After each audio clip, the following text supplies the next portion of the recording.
कि हरे कृष्णा सभी भक्तों को पांचांग प्रणाम। तो आज का क्लास शुरू करते हैं। सबसे पहले श्रील प्रभुपाद जी का आज का कोटेशन पढ़ेंगे। जगत गुरु श्रील प्रभुपाद की जय। जब हमारे नेत्रों में भगवत प्रेम का अंजन लगा होगा, हम सर्वत्र भगवान को देख पाएंगे। हमें भगवत प्रेम का विकास करके अपनी दृष्टि की शक्ति को बढ़ाना होगा। जब व्यक्ति कृष्ण भक्ति में पर्याप्त रूप से प्रगति कर लेता है, तो वह जहां भी जाता है सर्वत्र तथा प्रतिक्षण अपने हृदय में भगवान को देखता है। श्रील प्रभुपाद की जय। निताय गौर प्रेमानंदे हरि हरि। तो अभी हम भगवत गीता करेंगे। भगवत गीता चैप्टर 2, गीता का सार, वर्स नंबर 14। नेहाभिकरं नाशोऽस्ति प्रत्यवायो न विद्यते स्वल्पमप्यस्य धर्मस्य त्रायते महतो भयात्। अनुवाद। इस प्रयास में न तो हानि होती है न ही ह्रास, अपितु इस पथ पर की गई अल्प प्रगति भी महान भय से रक्षा कर सकती है। तात्पर्य माता जी। तात्पर्य द्वारा श्रील प्रभुपाद की जय। कर्म का सर्वोच्च दिव्य गुण है कृष्ण भावनामृत में कार्य या इंद्र तृप्ति की आशा ना करके कृष्ण के हित में कर्म करना। ऐसे कर्म का लघु आरंभ होने पर भी कोई बाधा नहीं आती है, ना कभी इस आरंभ का विनाश होता है। भौतिक स्तर पर प्रारंभ किए जाने वाले किसी भी कार्य को पूरा करना होता है, अन्यथा सारा प्रयास निष्फल हो जाता है। किंतु कृष्ण भावनामृत में प्रारंभ किया जाने वाला कोई भी कार्य अधूरा रहकर भी स्थायी प्रभाव डालता है। अतः ऐसे कर्म करने वाले को कोई हानि नहीं होती, चाहे यह कर्म अधूरा ही क्यों न रह जाए। यदि कृष्ण भावनामृत का 1% भी कार्य पूरा हुआ हो तो उसका स्थायी फल होता है, अतः अगली बार 2% से शुभारंभ होगा। किंतु भौतिक कर्म में जब तक 100% सफलता प्राप्त न हो तब तक कोई लाभ नहीं होता। अजामिल ने कृष्ण भावनामृत में अपने कर्तव्य का कुछ ही प्रतिशत पूरा किया था, किंतु भगवान की कृपा से उसे 100% लाभ मिला। इस संबंध में श्रीमद् भागवतम में फर्स्ट कैंटो के 5th चैप्टर का 17th श्लोक एक अत्यंत सुंदर श्लोक आया है। त्यक्त्वा स्वधर्मं चरणाम्बुजं हरेर् भजनन् भक्वोऽथ पतितो यदि यत्र क्व वा भद्रमभूतमुष्य किं को वार्थाप्तो भजतां सुधर्मतः। अर्थात यदि कोई अपना धर्म छोड़कर कृष्ण भावनामृत में काम करता है और फिर काम पूरा न होने के कारण नीचे गिर जाता है तो इसमें उसको क्या हानि, और यदि कोई अपने भौतिक कार्यों को पूरा करता है तो इससे उसको क्या लाभ होगा। अथवा जैसे कि ईसाई कहते हैं, यदि कोई अपनी शाश्वत आत्मा को खोकर संपूर्ण जगत को पा ले तो मनुष्य को इससे क्या लाभ होगा। भौतिक कार्य तथा उनके फल शरीर के साथ ही समाप्त हो जाते हैं, किंतु कृष्ण भावनामृत में किया गया कार्य मनुष्य को इस शरीर के विनष्ट होने पर भी पुनः कृष्ण भावनामृत तक ले जाता है। कम से कम इतना तो निश्चित है कि अगले जन्म में उसे सुसंस्कृत ब्राह्मण परिवार में या धनी मानी कुल में मनुष्य का शरीर प्राप्त हो सकेगा, जिससे उसे भविष्य में ऊपर उठने का अवसर प्राप्त हो सकेगा। कृष्ण भावनामृत में संपन्न कार्य का यही अनुपम गुण है। श्रील प्रभुपाद की जय। जय। हरे कृष्णा प्रभु जी, थैंक यू सो मच इतना अच्छा पढ़ने के लिए। तो अभी हम देखेंगे कि कल का थोड़ा सा 39th वाला वर्ष, उसमें हमने क्या पढ़ा था कि भगवान श्री कृष्ण जो हैं वो बता रहे हैं कि यहाँ पे मैंने सांख्य, तो उन्होंने सांख्य यानी एनालिटिक स्टडी के द्वारा आत्मा और शरीर के बारे में अर्जुन को ज्ञान दिया, अर्जुन को हमें ज्ञान दी। फिर भगवान जो हैं, भगवान बता रहे थे निष्काम भाव से कर्म करना, मतलब कृष्ण के लिए कर्म करना, कि अगर हम कृष्ण के लिए कर्म करेंगे तो अगर हम कृष्ण के लिए कर्म करेंगे तो उससे क्या होगा कि हम कर्मों के बंधन से मुक्त हो जाएंगे। मतलब ये नहीं सोचना कि पुण्य मिलेगा या ऐसा कुछ, कृष्ण के लिए कर्म करेंगे तो हम क्या करेंगे, हम कर्मों के बंधन में नहीं फंसेंगे। तो अभी आज का जो वर्ष है 40 वाला वर्ष, तो उसमें क्या है, यहाँ पे इसको हाईलाइट करेंगे थोड़ा सा। तो कृष्ण भगवान ने यहाँ पे कहा गया है कि अल्प अल्प प्रगति भी महान भय से रक्षा करती। इस पथ पर, मतलब कृष्ण भगवान के, जिसको कल हमने पढ़ा कि कृष्ण के लिए कर्म करना, उसको कंटिन्यू करते हुए भगवान श्री कृष्ण कह रहे हैं कि अगर हम इस पथ पर चलते रहेंगे ना, मतलब कृष्ण भावना भावित होके कर्म करते रहेंगे, कृष्ण की प्रसन्नता के लिए कर्म करते रहेंगे, तो इस पथ पे क्या होगा, अल्प प्रगति। अल्प क्या होता है, थोड़ी सी, इवन अ स्मॉल बिट, इतनी सी, थोड़ा सा भी अगर हम करेंगे, अगर हम एक बार कृष्ण नाम भी मुंह से निकालेंगे ना, तो भी कृष्ण इतना खुश हो जाते हैं ना, मतलब वी कांट इमेजिन। हमें तो लगता है कि हमने कृष्ण बोल दिया, लेकिन कृष्ण भगवान जो है एकदम से एक्टिव हो जाते हैं कि इसने मेरा नाम लिया। तो इतनी सी प्रगति भी इस रास्ते पे क्या होती है, महान भय से रक्षा कर सकती है। तो अभी हम देखेंगे उसको। हाँ, महतो भयात मतलब महान भय से, बहुत बड़े फियर से, बहुत बड़े डर से भी रक्षा कर सकती है। तो अभी हम देखेंगे कि अगर हम कृष्ण के लिए कर्म करते हैं और हम भौतिक संसार में अपनी इंद्रिय तृप्ति और दूसरों की खुशी के लिए कर्म करते हैं, तो उसमें क्या डिफरेंस होता है, ठीक है। अभी जैसे कि प्रभु जी ने तात्पर्य में पढ़ा, तो आज का तात्पर्य भी बहुत इजी था, तो आप उसको अच्छे से समझ ही गए होंगे, पर फिर भी हम इसको एक बारी अच्छे से देखते हैं। तो देखो, सबसे पहले हमें ये देखना है कि सबसे बड़ा भय, सबसे बड़ा डर कौन सा है। यहाँ पे बात हुई है ना, महतो भयात, महतो भयात मतलब बहुत बड़ा भय। तो हमें पहले ही देखना है सबसे बड़ा डर, सबसे बड़ा फियर कौन सा है। तो हम, कोई बोलेगा, पर अगर आप बच्चे से कोई क्वेश्चन पूछोगे तो बच्चा बोलेगा सबसे बड़ा डर पता क्या है, कि अगर मैं फेल हो गया ना पेपर में, तो वो सबसे बड़ा डर है। तो मुझे बहुत डर लगता है भगवान जी, मैं फेल नहीं होना चाहता। अपने पेरेंट्स को भी डर लगता है मुझे, मतलब सब मेरे को क्या करेंगे, सोसाइटी का भी डर है। तो उसको, उसके लिए सबसे बड़ा डर क्या है, कि वो एग्जाम में फेल ना हो जाए। अगर आप किसी अडल्ट से पूछेंगे जो जॉब कर रहा है, ऑलरेडी घर चला रहा है, उससे आप पूछोगे सबसे बड़ा डर क्या है, वो कहेगा सबसे बड़ा भय है कि मेरी जॉब ना चली जाए, जो मेरे को इतना बड़ा पैकेज मिला है वो मेरा बना रहे। ये मेरे लिए सबसे बड़ा डर है, ठीक है। वैसे ही अगर आप कोई माँ से पूछोगे, तो माँ बोलेगी कि सबसे बड़ा डर ये है कि मेरा पति, मेरे बच्चे मेरे से दूर ना हो जाएं, वो हमेशा मेरे साथ रहे। है ना, सबकी मतलब अपनी अपनी मेंटेलिटी के अकॉर्डिंग सबके अपने अपने डर हैं। क्यों? क्योंकि वो भौतिक भौतिक पॉइंट ऑफ व्यू से देखते हैं ना, मटेरियलिस्टिक पॉइंट ऑफ व्यू से देखते हैं।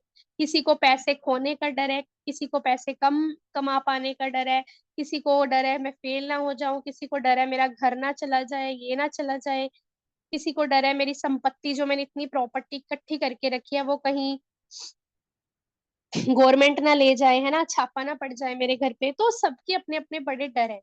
तो भगवत गीता के अकॉर्डिंग यहाँ पे जो हमने पढ़ा है, सबसे बड़ा डर क्या है, सबसे बड़ा डर तो ये है ही नहीं है। इन सब में से ये डर डर तो है ही नहीं है, ये तो कुछ भी नहीं है। सबसे बड़ा डर है कि मृत्यु के बाद हमारा क्या होगा। ये होना चाहिए हमारे दिमाग में सबसे बड़ा डर। क्योंकि अगर हम ये सोचेंगे कि अगर हम मर गए, अगर हमारी कभी भी मौत आ गई, तो उसके बाद क्या।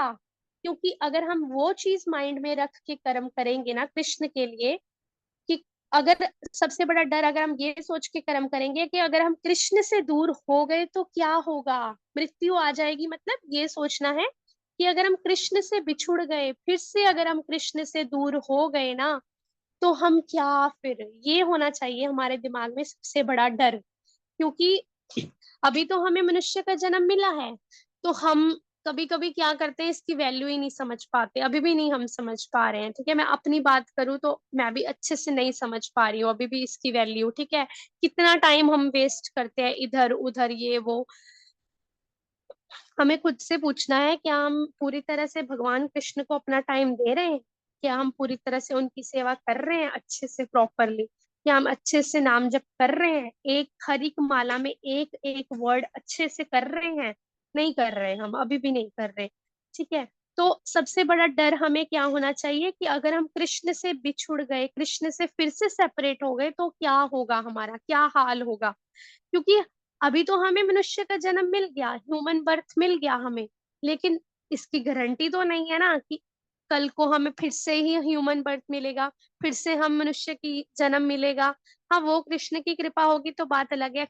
चलो, अगर हमें मिल भी गया, तो क्या पता कि हमें भक्ति मिलेगी कि नहीं मिलेगी, क्या पता हमें इतनी अकल होगी कि नहीं होगी कि हम अच्छे से और अच्छे से भक्ति करें, है ना।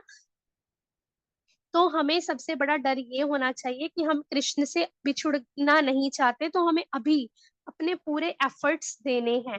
ठीक है। तो आगे क्या है कि ह्यूमन बर्थ जो है ये एक फैसिलिटी है, ठीक है, जो हमें मिला है। ये किस लिए मिला है? हमें खुद को इम्प्रूव करने के लिए। खुद को इम्प्रूव करने के लिए मतलब हमें कृष्ण से अपना जो संबंध है, जो अपना रिलेशन है, उसको रिवाइव करना है, कृष्ण से अपना संबंध स्थापित करना है, कृष्ण से प्रेम करना है और कृष्ण को खुश करना है। तो ये जो हमें जन्म मिला है, इट्स लाइक अ कारावास जैसे होता है ना, जैसे कोई कैदी होता है, जेल में बंद होता है, तो उसको क्या होता है कि उसको वो जो थोड़ा टाइम देता है गवर्नमेंट या जो भी लॉ जो टाइम देता है, जज जो टाइम देता है, उसको क्या देता है? इम्प्रूवमेंट के लिए देता है कि अब तुम इम्प्रूव हो जाओ और फिर जब तुम बाहर जाओगे तुम फिर से वो क्राइम मत करना। तो वैसे ही हमें ये जो ह्यूमन बर्थ मिला है ये भी वैसे ही है। ये जो संसार है एक जेल के समान ही है। ठीक है। हमें यहाँ पे मजे आ रहे हैं लेकिन ये एक जेल के जैसे ही है। ठीक है। तो अगर जेल में हम बैठे हैं तो हमें ये इम्प्रूव करने के लिए मिला है। क्या इम्प्रूव करना है? हमें कृष्ण के साथ अपना संबंध दोबारा से पुनः स्थापित करना है, कृष्ण की प्रसन्नता के लिए कृष्ण भावना भावित में रह के होके कर्म करना है। तो इसीलिए हमें ये जो ह्यूमन बर्थ मिला है। तो हमें पता नहीं है कि हमें अगला जन्म यूं इंसान का मिले या नहीं मिले। हो सकता है हम चिड़ी चींटी बन जाएं, हो सकता है हम नाली में पड़ा हुआ कीड़ा बन जाएं, है ना। हो सकता है हम छिपकली बन जाएं, हो सकता है हम पेड़ बन जाएं, हो सकता है हम पौधा बन जाएं। कुछ भी बन सकते हैं हम, कुछ भी, इसकी कोई भी गारंटी नहीं है। और ये एक और चीज है कि अगर हमें नेक्स्ट बर्थ मिला, तो अगर हमें ह्यूमन बर्थ मिल मिल जाए तो कितना अच्छा होगा ना। हम ये सोचते हैं अगर हमें फिर से कृष्ण की भक्ति मिल जाए। लेकिन क्यों ना हम इसी जन्म में प्रयास करें, इसी जन्म में अपना बेस्ट दें कृष्ण को पाने के लिए। लेकिन अगर हमें हमारी भक्ति अधूरी रह जाती है तो क्या होता है? अभी हम आगे पढ़ते हैं इसको। तो अभी जैसे कि प्रभु जी ने तात्पर्य में पढ़ा कि अगर हमें हमारा इस जन्म में कुछ नहीं भी हो पाया, मान लो हमारी भक्ति अधूरी रह गई, तो ये नहीं करना है कि हमने जानबूझ के थोड़ी भक्ति कम कर लेनी है कि कोई बात नहीं भगवान अगली दे देंगे। नहीं, हमने अपना बेस्ट देना है। लेकिन फिर भी यहाँ पे क्या लिखा है? अगर फिर भी हमारा कर्म अधूरा रह गया तो हमें क्या हो? देखो, अगर हम संसार में कुछ भी करते हैं, हम पढ़ाई करते हैं, हम बहुत पैसा कमाते हैं, बहुत अपना घर बार खड़ा कर लिया, हमने बहुत बड़ी बड़ी बिजनेस बना लिया बहुत अच्छा इतनी मेहनत करके, लेकिन जब हमारी डेथ हो गई, डेथ कभी भी आ सकती है ना, death can come at any moment. कभी हमारा एक्सीडेंट भी हो सकता है, कभी हमें दिल का दौरा पड़ के भी मौत हो सकती है, कभी हमें बैठे बैठे अचानक से एक वॉमिट आई तभी भी हमारी डेथ हो सकती है, या हमारी नींद में सोते सोते भी मौत हो सकती है। कुछ भी नहीं पता। ऐसा जरूरी नहीं है कि हम बूढ़े होके ही मरेंगे। आजकल आपने देखा है कि 15-15 16-16 साल के बच्चे और इवन के छोटे बच्चे भी, 4-4 5-5 साल के बच्चे होने के बाद, मतलब इतने टाइम के बाद भी डेथ हो जाती है ना। तो जरूरी तो नहीं है कि कोई ओल्ड एज हुआ है तो ही उसकी डेथ हो। डेथ कभी भी हो सकती है जब हमारे कर्म का चक्र पूरा हो गया। मतलब पास्ट लाइफ में जो भी हमने कर्मा किए थे उसका हमें अभी हमारा भुगतान हो गया, और जो हमने अभी किया वो भी हो गया। तो उसी वक्त हमारी जो है डेथ वो हो जाएगी। ठीक है। तो ये जरूरी नहीं है कि ओल्ड एज होने पे ही होगी। तो चलो ठीक है, अगर हम हमारी डेथ हो गई, ठीक है, तो जब हमें अगला जन्म मिलेगा तो अगले जन्म में हमें फिर से शुरू से मेहनत करनी पड़ेगी। अगर हमने स्टडी पूरी की थी, हमने मान लो मास्टर्स कर ली, पीएचडी भी कर ली, बिजनेस भी बना लिया, तो अगर हमारी दोबारा से फिर से हमें बर्थ मिलेगा तो हमें फिर से सब कुछ जीरो से ही शुरू करना पड़ेगा। क्या ऐसा होगा कि भगवान बोलेंगे कि नहीं नहीं, तुमने तो पिछले जन्म में मास्टर्स की थी ना, तो तुम्हें मास्टर्स से ही अभी बढ़ाते हैं, तुम मास्टर्स तक दोबारा पढ़ाई मत करना, तुम आगे पढ़ाई करो? ऐसा नहीं होगा ना। तो भगवान ऐसे तो नहीं होगा ना कि चलो तुमने पिछले जन्म में इतना बड़ा घर बंगला बनाया था तो तुम वहां से शुरू कर लो, तुम अभी और कमाओ, ठीक है, इतनी प्रॉपर्टी तुम्हें मैं दे देता हूँ। ऐसा कुछ नहीं होगा। हमें ये जानना पड़ेगा कि जो मटेरियलिस्टिक सक्सेस है वो भी फेलियर है। मतलब भौतिक सफलता भी असफलता है। भौतिक असफलता तो असफलता है ही, लेकिन भौतिक सफलता भी असफलता है। लेकिन जो आध्यात्मिक सफलता है वो सफलता है। लेकिन आध्यात्मिक असफलता मतलब वो भी सफलता है। पहली बात तो असफलता नहीं होती है अध्यात्म में, स्पिरिचुअल में। लेकिन मान लो हमारी भक्ति अधूरी रह गई, मान लो हमने अभी एक माला की है इस जन्म में, ठीक है, उसके बाद हमारी अचानक से मृत्यु हो गई, डेथ हो गई, तो अगले जन्म में जब हमें भगवान जन्म देंगे ना, जब हमें बर्थ मिलेगा ना, मतलब जन्म तो मतलब शरीर का होता है, आत्मा तो शाश्वती है, तो जब हमारे हमें बॉडी मिलेगी तो हमें वहीं से शुरू करना पड़ेगा। मतलब एक माला जो होगी हमारी काउंट होगी, जितनी हमने भगवान की सेवा की है उसको काउंट किया जाएगा। और वहां से, जहां से हमने छोड़ा था, जहां से अधूरा रह गया था ना, वहां से जो है हमारा जो प्रोसेस है भक्ति का वो कंटिन्यू होगा। ठीक है, यहाँ पे क्या लिखा है कि अतः ऐसा कर्म करने वाले को कोई भी हानि नहीं होती, क्योंकि कृष्ण भावनामृत में किया गया कोई भी कार्य अधूरा रहकर भी स्थायी प्रभाव डालता है। तो हम अगर हमारी भक्ति अधूरी रह गई, हमारा अगर कृष्ण के प्रति जो प्रेम है वो अधूरा रह गया, तो वहीं से कृष्ण जो है हमें कंटिन्यू करने का मौका मिलेंगे देंगे। तो देखो कितने ज्यादा मर्सीफुल हैं, कितने ज्यादा दयालु हैं भगवान श्री कृष्ण, है ना। कोई है जो ऐसा कर सके हमारे लिए? कोई भी नहीं कर सकता। लेकिन कृष्ण को जो एक बारी हम जो कृष्ण नाम भी लेते हैं, एक बारी जो हम राम नाम भी लेते हैं, कृष्णा उसको भी याद रखते हैं, कृष्णा उसको भी काउंट रखते हैं कि इसने पिछले जन्म में मेरा राम एक बारी नाम लिया था, तो मैं इसको अभी आगे से कंटिन्यू कराऊंगा। ठीक है, तो इतने ज्यादा मर्सीफुल हैं कृष्ण भगवान। तो यदि कृष्ण भावनामृत का 1% कार्य भी पूरा हुआ हो तो भी उसका स्थायी फल पूरा होता है। देखो ये नहीं लिखा 2%, 5%, 50%, नहीं, यहाँ पे क्या लिखा है? 1% कार्य। मतलब अगर 1% कार्य भी अगर हमने कृष्ण की प्रसन्नता के लिए इस जन्म में किया है ना, तो नेक्स्ट हमें उसके आगे से मिलेगा। ये वाला जो हमने किया है ना वो काउंट होगा, वो कृष्णा उसको याद रखते हैं। ठीक है, हम भुलक्कड़ है, हम नहीं याद रखते, लेकिन कृष्णा कहते भी है ना भगवत गीता में कि मुझे अर्जुन तुम्हारा भूत प्रेजेंट सब पता है, कभी ऐसा टाइम नहीं रहा कभी तुम ना रहे हो मैं ना रहा हूँ, है ना। तो कृष्णा जो है हमारे भूत वर्तमान सबको जानने वाले हैं। तो देखो जैसे कि अजामिल है, यहाँ पे अजामिल का एग्जाम्पल दिया गया है। अम, अजामिल कौन था? आप सबको पता ही है। अजामिल जो था वो पहले तो भगवान श्री कृष्ण की भक्ति करता था, लेकिन बाद में उसने कभी थोड़ा गलत व्यू देख लिया था, तो उसकी वजह से वो क्या हुआ, वो गलत चीजों में पड़ गया। लेकिन क्योंकि उसके बच्चे का नाम नारायण था, है ना, संतों की कृपा से संतों ने उसके बच्चे का नाम जो नारायण रखा था, तो जब उसकी डेथ होने वाली थी अजामिल की, तो उसने क्या किया, वो उसके बच्चे में अपनी मतलब दिमाग था ना, उसकी जो मेंटेलिटी, जो उसकी जो आसक्ति थी, उसकी जो अटैचमेंट थी, वो उसके बच्चे में थी। तो वो जब उसने गंदे काम किए सारी उम्र, मतलब पहले तो वो कृष्ण की भक्ति करता था, नो डाउट, 11 साल तक, प्रभु जी ने बोला था 11 साल तक वो कृष्ण की भक्ति करता था। तो उसके बाद क्या किया, फिर बाद में उसने गंदा व्यू देख लिया, जो जैसे हम गंदे गंदे व्यूज कई बार देख लेते हैं, तो वो हमें इन सब चीजों से बचना चाहिए। ये गंदी गंदी मूवीज नेटफ्लिक्स पे, वेब सीरीज, ये सब देखने से हमें बिल्कुल दूर रहना चाहिए। तो उसने क्या किया कि वो देख लिया, ठीक है, गलत चीज देख ली, तो उसने प्रोस्टिट्यूट्स को घर लाना शुरू कर दिया, सारे गलत कार्य करने शुरू कर दिए, बिल्कुल उसका आचरण भी गंदा हो गया। लेकिन क्योंकि संतों ने उसके बच्चे का नाम नारायण रखा था, तो वो जब उसकी डेथ आ गई, तो उसने एंड में अपने बच्चे को बुलाना चाहा नारायण। वो किसको बुला रहा था? वो भगवान को नहीं बुला रहा था, भगवान को उसका बिल्कुल भी याद नहीं था कि कौन है भगवान। वो अपने बेटे को बुला रहा था नारायण। लेकिन क्योंकि उसने कृष्ण का नाम लिया था, तो देखो जैसे कि कृष्ण है, कृष्ण अपने नाम से इतना खुश हो जाते हैं ना कि वो सबका उद्धार कर देते हैं ना, वो पापी से पापी का भी उद्धार कर देते हैं, तो हम जैसे लोगों का तो उद्धार क्यों नहीं करेंगे? ठीक है, तो जब उसने बोला नारायण, तो कृष्ण भगवान इतना खुश हो गए कि नारायण भगवान श्री कृष्ण के दूत उसको लेने आए। तो देखो कितने मर्सीफुल हैं कृष्ण भगवान।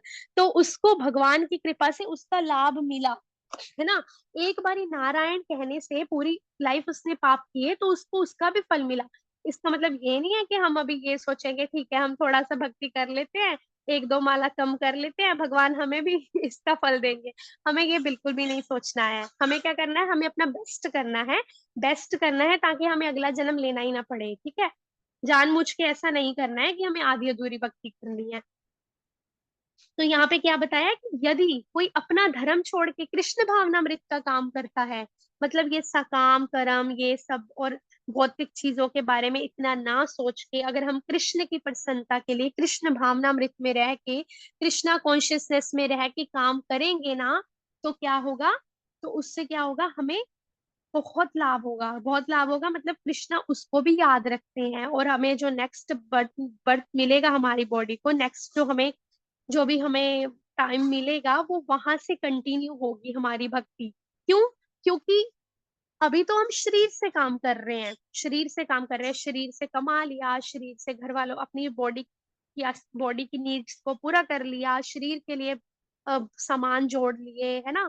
लेकिन शरीर वाले कार्य जो है वो जीरो है, सब जीरो है। लेकिन जो हम सोल से काम करते हैं, मतलब अपनी आत्मा से काम करते हैं, क्योंकि हमारी जो आत्मा है वो शाश्वत है ना, दिव्य है।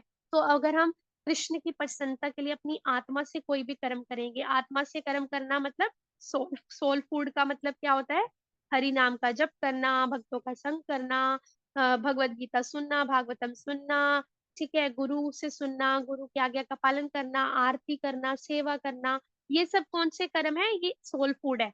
तो अगर हम ये वाले आध्यात्मिक कार्य करेंगे तो उससे क्या होगा, वो हमारा सब काउंट होगा, और वो कभी भी विनष्ट नहीं होते। शरीर से किए गए कार्य विनष्ट हो सकते हैं, लेकिन आत्मा से किए गए कार्य कभी भी विनष्ट नहीं होते। और कृष्ण भगवान क्या करेंगे, कम से कम इतना तो निश्चित है कि अगले जन्म में हमें ब्राह्मण परिवार में या धनी मानी कुल्य में मनुष्य का जन्म मिल सकेगा। तो अगर हम यहाँ पे कृष्ण की भक्ति करेंगे ना, अच्छे से कृष्ण की प्रसन्नता के लिए कार्य करते रहेंगे ना, अच्छे से अपनी सारी इंद्रियों के कृष्ण की सेवा में लगाएंगे ना, देखो फिर से वो श्लोक आया, ऋषिकेन ऋषिकेश, ठीक है, अपनी सारी इंद्रियों को कृष्ण की सेवा में लगाएंगे ना, तो उससे क्या होगा, कृष्ण भगवान, अगर मान लो हमारी भक्ति अधूरी रह भी गई थोड़ी बहुत, या जितनी भी अधूरी रह गई, तो अगला बर्थ हमें क्या देगा, कृष्ण हमें क्या करेंगे, मनुष्य का जन्म देंगे, मनुष्य का शरीर देंगे। और मनुष्य का शरीर दे के क्या होगा, हमारा जन्म हो सकता है ब्राह्मण परिवार में हो, ब्राह्मण परिवार में हो या वैष्णव परिवार में हो, किसी भक्त के परिवार में हो। और जब हमारा भक्त के परिवार में जन्म होगा, किसी ब्राह्मण के परिवार में जन्म होगा, तो भक्ति तो हमें अपने आप ही कंटिन्यू रहेगी ना, क्योंकि ब्राह्मण और भगवान के भक्त तो वैसे ही भगवान की भक्ति में लगे रहते हैं, तो हम उसको आगे कंटिन्यू कर पाएंगे। और जितनी हमने भक्ति की होगी, उसको उससे हमें आगे से कंटिन्यू करने का मौका मिलेगा। तो ये कहते हैं कृष्ण भावनामृत में संपन्न कार्य का यही अनुपम गुण है।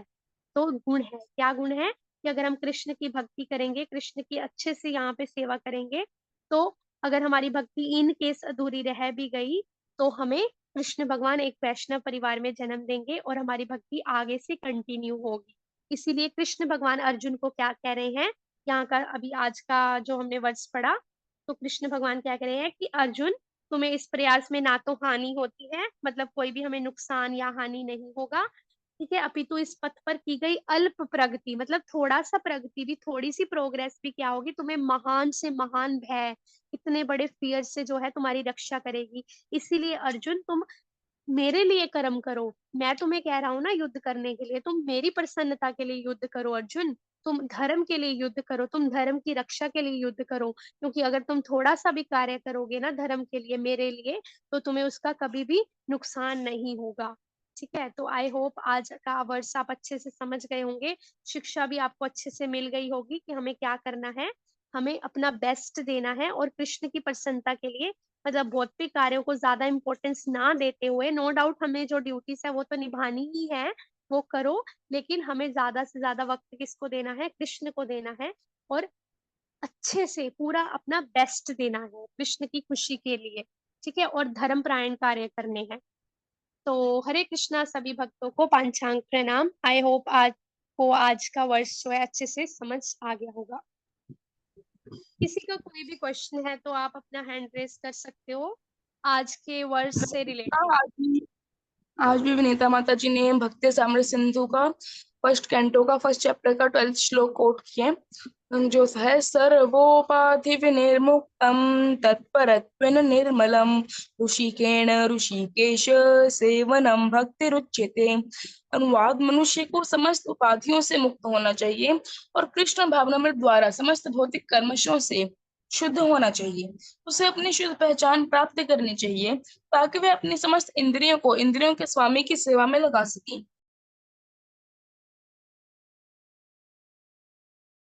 Thank you so much Bhavya Prabhu ji. तो जैसे कि हमने बोला था ना कि कल ही हमने बात की थी कि हर एक वर्ष में यही बात होती है कि कृष्ण की खुशी के लिए हमने कार्य करने हैं और अपनी इंद्रियों को कृष्ण की सेवा में लगाना है। तो मैंने आप सबको बोला था कि प्लीज प्लीज आप सबसे रिक्वेस्ट है कि वर्ड्स लर्न करके आना, क्योंकि हम आपसे सुन भी सकते हैं। तो अभी हम सुनेंगे, ठीक है, क्योंकि बहुत टाइम दे दिया हमने ऑलरेडी। तो पहले हैंड रेस करो जिसको ये वर्ड्स आता है अच्छे से, बिना देखे। जिनको ये लर्न हो गया अच्छे से वो हैंड रेस करो, या जिन्होंने लर्न किया था कल बैठ के। कोई बात नहीं, आप हाथ खड़ा करो, आपको थोड़ा सा भी आता है थोड़ा सा भी सुना देना।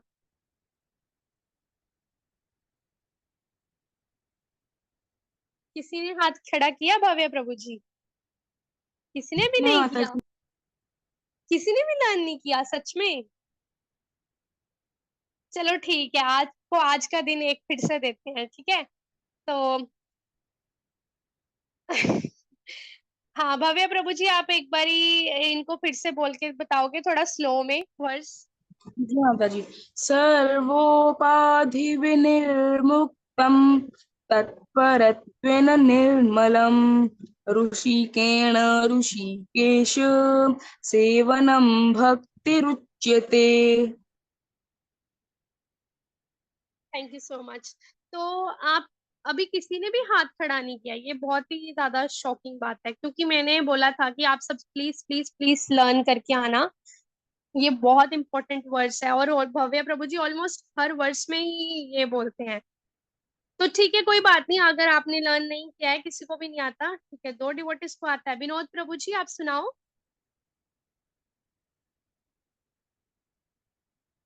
ऐश्वर्या माता जी ने भी हैंड रेस किया, हरे शायद उसको आता है, उसने तभी हरे हैंड रेस कृष्णा किया है। माता जी। हरे कृष्णा माता जी। हरे कृष्णा जी, जी आप सुनाओ। माता जी ये मेरा पास ये इसका जो श्लोक है ना माता जी, और मेरा पास नहीं तो इसमें थोड़ा डालेंगे तो मैं आज अभ्यास करेगा माता जी। ठीक है, मैं दे श्लोक दूंगी आपको, लिख कर दे दूंगी, लिखा हुआ है, मैं दे दूंगी आपको। ऐश्वर्या जैसा माता जी डाल को डाल। सेंड कर देंगे, ठीक है। और कौन है जो लर्न करना चाहता है? निवेदिता माता जी आप करोगे? आपकी तो अच्छी है, जुबान आपका पूरा अच्छा है, करोगे? जी हरे कृष्ण ऐश्वर्या माता माता जी भी सुनाना चाहती, जी जी जी। हाँ। जी जी माता जी। हरे कृष्ण माता जी, पंचांग प्रणाम। हरे कृष्णा सर माता जी। सर्वोपाधि विनिर्मुक्तं तत्परत्वेन निर्मलं ऋषिकेन हृषिकेश सेवनं भक्तिरुच्यते। हरि बोल माता हाँ, जी। इसको तो मुझे याद है, मैंने पहले से भेजा हूँ ना ऐश्वर्या माता जी आपको, तो ये वाला आई थिंक माता 15 जी दिन पहले आपने आपने मुझे पूछा था। दूसरा वाला भेजा था, हाँ, वो जो मैंने आप। 15-20 दिन चौथा पहले। वर्ष है। हम्म, सॉरी। ठीक है, इट्स ओके, इट्स हाँ, मैं ओके, यही इट्स बोल रही थी कि बहुत इजी वर्ड्स है ये, बिल्कुल भी मुश्किल नहीं है। तो प्लीज आप सबसे डिवोटी से रिक्वेस्ट है कि आपको आज का दिन फिर से देते हैं। तो कोई बात नहीं, मैं एक्सपेक्ट कर रही थी कम से कम 5-6 हाथ खड़े होंगे। तो आप सब निवेदिता डिवोटीज माता एक जी से बार। भी पूछ लो एक बार, निवेदिता माता जी लर्न करना चाहते हैं ये वाला? क्योंकि देखो बाकी तो मेरे को माता जी पता मुझे है। भी श्लोक दीजिएगा, ये हाँ, मैं दे मेरे दूंगी, दे पास दूंगी, नहीं है दे, श्लोक। मैं दे दूंगी। ठीक है। आपको भक्ति सामने सिंधु में पढ़ाया था ना, मैंने स्टार मार्क लगाया था जिस प्रेजेंटेशन पे, वही वाले हैं ये। मैं वो भी पीपीटी भी भेज दूंगी, वो सॉरी, लिंक भेज दूंगी उसका साथ में ठीक ना। बाकी जो ठीक है है माता सुमन माता जी न्यू है, कुछ की कुछ नहीं कर सकेंगे, कुछ ऑफिस वाले हैं, कुछ हाउस वाइफ हैं जिनकी एज ज्यादा है थोड़ा सा। फिर भी अगर कोई करना चाहता, रिया माता जी करना है? रिया माता जी का भी मुश्किल ही लगता है मेरे को, कर पाएगी कि नहीं। करूंगी माता जी, माता करूंगी जी मैं। मैं लर्न करवा दूंगी रिया माता जी को। ठीक है, हाँ ठीक है, ठीक है, हाँ। ओके, इनको करा दो। और कोई अगर कोई करना थैंक चाहता है यू। तो मानसी माता जी, ओके माता जी, आपको मैं भेज दूंगी, मुझे मैसेज मारना, मैं दे दूंगी आपको, ठीक है? मैसेज करना मेरे को। चलो ठीक है, फिर माता जी बंद करते हैं रीना यहाँ पे। माता जी भी करना चाहते, रीना माता जी को मैं लर्न करवा दूंगी, मैं ऑडियो भेज दूंगी जिनको हाँ ठीक चाहिए है, ना। भेज मैं देना, भेज देना, भेज देना। ठीक है माता ठीक जी, है फिर रखते हैं यहीं तक। जी, हरे कृष्ण। और जिन्होंने ओके मांगा है हरे वो प्लीज कृष्ण। मैसेज कर लेंगे, ऐसे हमें भूल जाएगा, क्योंकि काफी लोगों ने बोला है मैसेज करके ले लेना, ठीक है? हरे कृष्ण। वांछा कृष्णा कल्पतरुभ्यश्च वांछा करते कृपा सिंधु भयवच पतिता नाम पावनेभ्यो वैष्णवेभ्यो नमो नमः। अनंत कोटि वैष्णव वृंद की जय। श्रील प्रभुपाद की जय। सभी भक्तों को हरे कृष्णा प्रणाम।